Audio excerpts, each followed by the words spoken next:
नवशिक्यांसाठी किंवा बॅचलर मुलांमुलींसाठी पसारा न करता फक्त एक स्टेप आणि आपला झणझणीत असा गावरान पनीर मसाला बनवून तयार होतो. अगदी पहिल्यांदा जरी बनवत असाल तरी सुद्धा अजिबात फसणार नाही, एवढा चविष्ट बनवून तयार होतो. तर त्यासाठी इथे मी 2 टोमॅटो, 2 कांदा आणि थोडंसं सुकं खोबरं घेतलेलं आहे. ते छान असं आपल्याला खमंग भाजून घ्यायचं आहे आणि थंड करून याचं असं बारीक काप करून घ्यायची. आणि आता वरून यामध्ये हिरवी मिरची, अद्रक, लसूण आणि थोड्याशी ते मी कोथिंबीरच्या काड्या घेतलेल्या आहे. त्यामुळे चव खूप छान येते आणि याची अशी बारीक पेस्ट करून घ्यायची.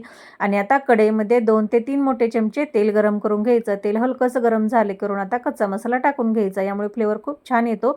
आवडीनुसार कमी जास्त करू शकता. आणि आता बारीक करून घेतलेली पेस्ट टाकून घ्यायची आणि पेस्ट ही आपल्याला छान अशी कढईने तेल सुटेपर्यंत परतून घ्यायची आहे. आणि आता वरून सर्व पावडर मसाले टाकून घ्यायचे. तर हळद, लाल तिखट, काश्मीरी लाल मिर्च पावडर, धन पावडर आणि इथे मी थोडासा पनीर मसाला टाकून घेतलेला आहे.